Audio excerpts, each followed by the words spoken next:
लगता है कि राम मंदिर में जो कुछ हुआ है, इसके लिए जिन लोगों ने ये ट्रस्ट बनाया है, और इस ट्रस्ट, देखिए ट्रस्ट पहले से वहां बना हुआ था। एक ट्रस्ट राम जन्मभूमि न्यास बना हुआ था और एक ट्रस्ट शंकराचार्यों का बना हुआ था। दो ट्रस्ट वहां पर पहले से विद्यमान थे। जो राम जन्मभूमि न्यास था, ढांचा ढहाने में उसकी भूमिका थी, इसलिए सुप्रीम कोर्ट ने यह कह दिया अपने फैसले में कि इस ट्रस्ट को भविष्य में ये भूमि नहीं दी जाएगी। इसलिए 92 के बाद जब वो अयोध्या का भूमि अधिग्रहण कानून आया, उसमें यह कहा गया कि इसके बाद जो ट्रस्ट साधु संतों का बना रहेगा उसको ये भूमि दी जाएगी। केंद्र सरकार के पास तब तक रहेगी जब तक फैसला नहीं होता है।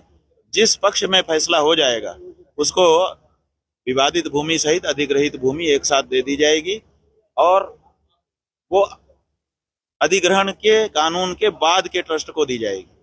तो अधिग्रहण के कानून के बाद शंकराचार्यों ने एक बड़ा ट्रस्ट बनाया जिसमें 4 शंकराचार्य थे, 5 वैष्णवाचार्य थे, 13 अखाड़े के प्रमुख थे। माने हिंदू धर्म का जो सबसे ऊंचा आचार्य वर्ग है वो उसमें विद्यमान था।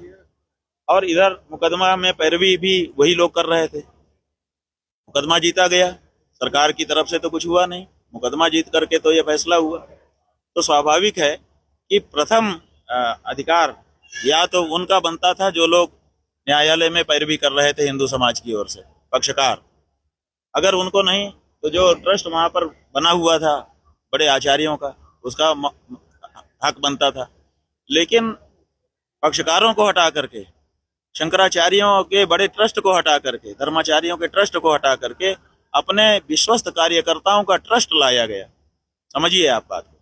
और वो ट्रस्ट यहाँ पे बैठ गया और वही कहता है कि हम ही बनाएंगे और हम ही चलाएंगे। ऐसा भी नहीं कि केवल बनाने के लिए, वो चलाने के लिए भी वही ट्रस्ट कायम हो गया।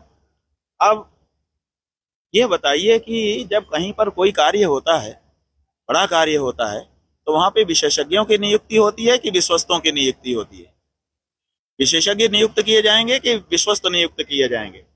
विशेषज्ञ नियुक्त किए जाएंगे तब जब काम करवाने वाले का ये मन होगा कि अच्छा काम होना चाहिए। विशेषज्ञ अच्छे से अच्छे आइए, नियमानुसार काम करिए, कोई गड़बड़ी नहीं करिएगा। लेकिन जब विश्वस्त बैठा दिए जाते हैं तो इससे बिल्कुल साफ ये बात निकल के आ जाती है कि यहाँ पर कुछ ऐसा करने का इनका मन है जो कभी बाहर ना आए और जो चाहे वो कर सकें। तो उन्होंने विश्वस्तों का ट्रस्ट बनाया, सारा कुछ अंदर के लोग थे जो विश्वस्त थे उनको भर दिया। साधु संतों में नृत्य गोपाल दास जी को रखा गया जो अयोध्या के संत थे। बहुत अच्छा लगा कि चलो एक संत तो है, उनको अध्यक्ष भी बनाया गया। लेकिन आप लोगों को ध्यान हो, आप लोगों के चैनल में ही हमने देख करके जाना है कि जो पहली मीटिंग हुई दिल्ली में पराशरन जी के घर पर इस ट्रस्ट की, जिसमें ये ट्रस्ट अस्तित्व में आया और पहली बैठक हुई, उसी पहली बैठक में नृत्य गोपाल दास जी जिनको अध्यक्ष बनाया गया था, उनकी तरफ से किसी भी कागजात पर हस्ताक्षर करने का अधिकार उनसे ट्रांसफर करवा लिया गया उसी पहली बैठक में। मतलब उन्होंने किसी कागज पे हस्ताक्षर नहीं किया। पहला प्रस्ताव जो आया उसमें यह प्रस्ताव हो गया कि इनकी तरफ से अमुक व्यक्ति जो हमारा विश्वस्त है वो हर कागज पे हस्ताक्षर करेगा। तब भी समझ में आ गया इसमें नृत्य गोपाल दास जी जो एक रखे गए हैं उनका भी उद्देश्य केवल इतना है कि दिखावा रहे, अधिकार उनको भी नहीं रहेगा। तब से ये ट्रस्ट चल रहा है, मनमाने ढंग से चल रहा है। जमीन की खरीद फरोख्त में पैसा, निर्माण में 40% का कमीशन, और अब वहां की चढ़ोतरी में चोरी, और इसी तरह से दूसरे अनेक उद्घाटन दिन प्रतिदिन होते चले जा रहे हैं। ये हिंदू समाज के ऊपर बड़ा कलंक है। और आप पूछते हैं कि जिम्मेदार कौन है, तो हम आपको साफ बताना चाहते हैं कि जिसने इस ट्रस्ट को बनवाया असली में जिम्मेदार वही है। महाराज जी, इस मामले में जो कार्रवाई हुई है तब, अच्छा सुनिए, एक बात देखिए, अगर आप पहले नंबर पे नहीं जा रहे हैं कि भाई प्रधानमंत्री हैं कैसे हम उनका नाम लें, संकोच हो रहा है, तो सेकंड लेयर में अगर आप आते हैं तो अभी जो घटना हुई है वो तो पैसे का मामला है।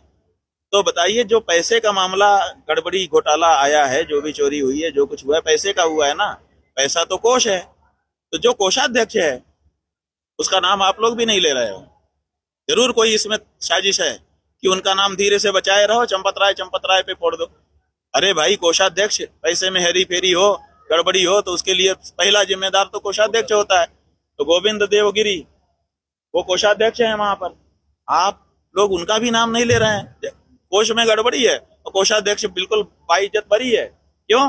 क्योंकि वो प्रधानमंत्री के मुंह में चम्मच डाल करके उनको चरणोदक पिलाता है और फिर उनकी जूठी चम्मच लेकर के साधु के वेश में खड़ा रहता है। इसलिए आप उसको भी बचा रहे हो। कोषाध्यक्ष की जिम्मेदारी पहली बनती है कि नहीं? पहले कोषाध्यक्ष की जिम्मेदारी है, फिर अनिल मिश्रा वहां पर क्योंकि सब कामों में लगे रहते हैं तो उनकी जिम्मेदारी है, उसके बाद चंपत राय की तीसरे नंबर पे जिम्मेदारी है। लेकिन आप लोग चंपत राय को नंबर 1 पे रख दे रहे हो। ये कहाँ का न्याय है? इसलिए इसमें जिम्मेदार पूरी तरह से प्रधानमंत्री कार्यालय है, क्योंकि प्रधानमंत्री कार्यालय ने ही ये ट्रस्ट बनवाया। 1 रुपया सरकारी खजाने से निकाल करके ट्रस्ट बनाया गया।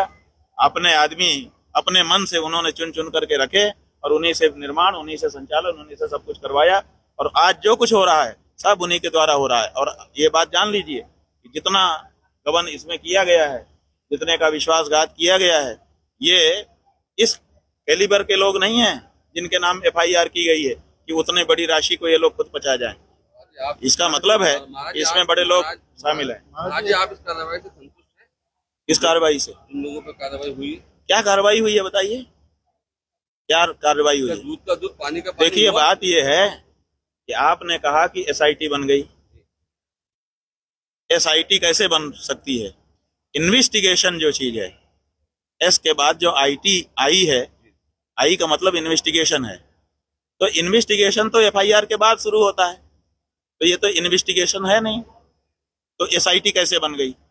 SIT होने के लिए इन्वेस्टिगेशन का होना जरूरी है। तो जब FIR ही नहीं तो इन्वेस्टिगेशन किस चीज का है? तो आप लोगों ने खूब प्रचार किया SIT बन गई, SIT बन गई। कोई क्या कहे भाई, आप ही का ट्रस्ट है, आप ही की सरकार है, आप ही का मीडिया है, कोई कुछ क्या कह सकता है? तो बहुत हो रहा है ऐसा जो नहीं होना चाहिए। महाराज जी, क्या दूध का दूध, पानी का पानी हुआ नहीं? हाँ, दूध का दूध, पानी का पानी जो ऐसा है कि जब दूध ही दूध हो, जी, पानी हो ही ना, तो दूध का दूध पानी का पानी कैसे होगा? समझ रहे हैं? माने दूध का दूध पानी का पानी तब होता है जब कुछ अच्छा हो और कुछ बुरा हो। तो आप दोनों को मत करके निकाल देंगे कि इतना अच्छा इतना बुरा, इतना चोरी इतना सही।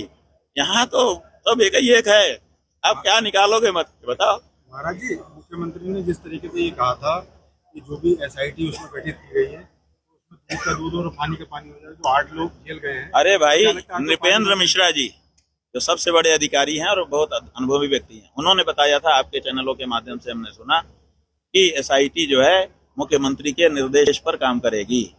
तो मुख्यमंत्री के निर्देश पे कोई जांच कमेटी काम करती है? कोई भी जांच कमेटी दुनिया में जब भी बनी होगी, अभी तक हमने नहीं सुना कि वो कमेटी में जो व्यक्ति ना हो उसके निर्देश पे काम करती है। आप लोगों ने यह समाचार फैलाया है और जिम्मेदार व्यक्ति ने कहा है। तो जब वो मुख्यमंत्री के निर्देश पर काम कर रही है तो उससे क्या आशा करोगे? हमने मूलभूत बातें आपको बताई है।